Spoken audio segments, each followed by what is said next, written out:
Kumusta po kayo? Bago po ang lahat, first things first.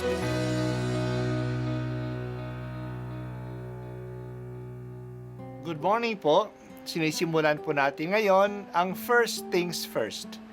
At dito po, tinatalakay natin sa unang bahagi ng umaga natin ay ang first readings na binabasa po sa banal na misa.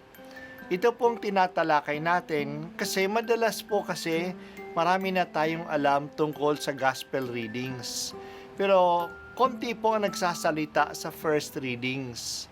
Pero ang first readings, bahagi din po yan ng Biblia, ng banal na kasulatan. Kaya susubaybayan po natin ang mga first readings, basahin po natin at kuminsan kailangan ng basahin ng 2 o 3 beses bago maintindihan kasi hindi po tayo familiar sa mga istorya at sa mga kaisipan na tinatalakay dito. Ang pagbasa mula sa sulat ni Apostol San Pablo sa mga taga-Efeso.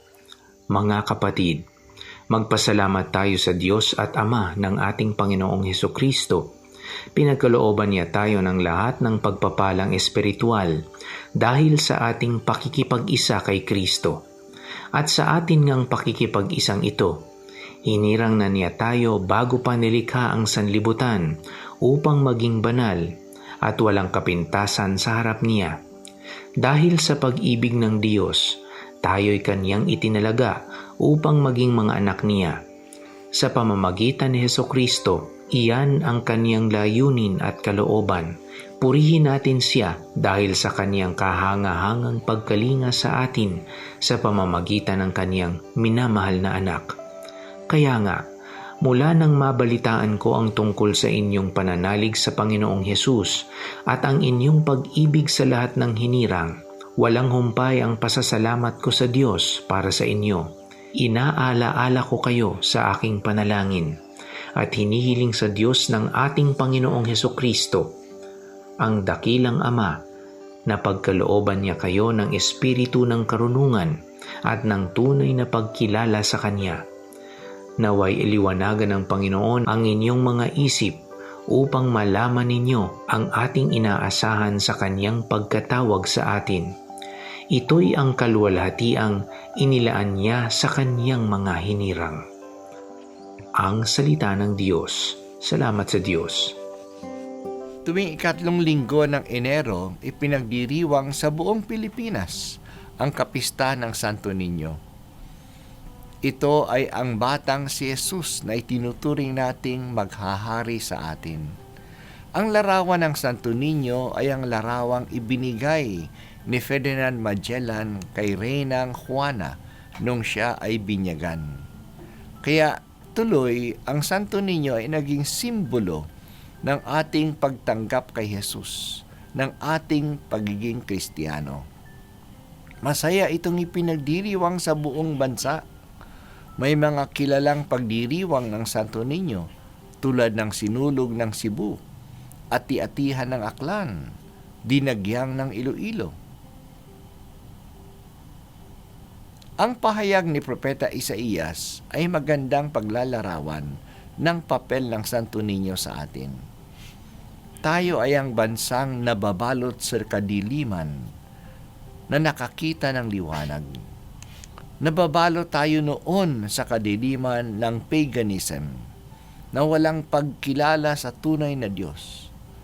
Dumating ang liwanag ng pananampalataya sa atin, kaya ngayon tayo'y natutuwa na. Ang tuwang ito'y nilalarawan tulad ng tuwa sa panahon ng anihan o sa panahon ng paglupig sa kaaway at pagsamsam sa kanilang mga ari-arian. Nagtagumpay na ang bayan. Binali na ang panghambalos na nagpapahirap sa kanila. Tapos na ang digmaan. Sinusunog na ang damit ng mga puno ng dugo. Darating na ang hari.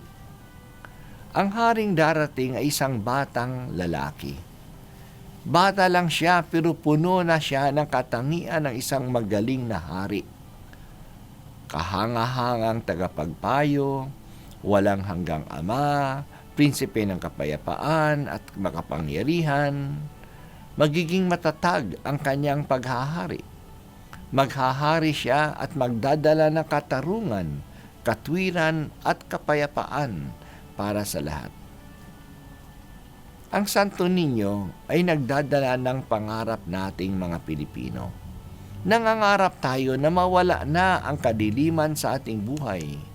Mawala na rin ang pang-aapi sa atin at ang kaguluhan.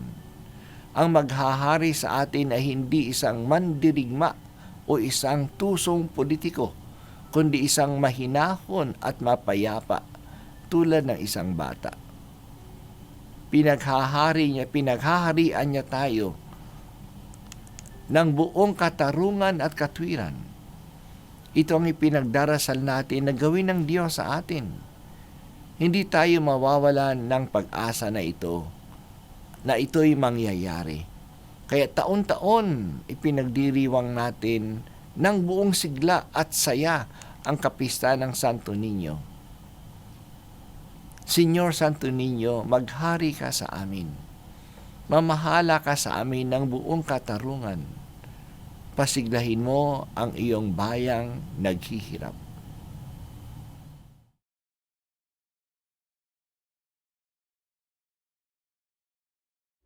At ako po ay si Bishop Broderick Pabilio dito sa First Things First.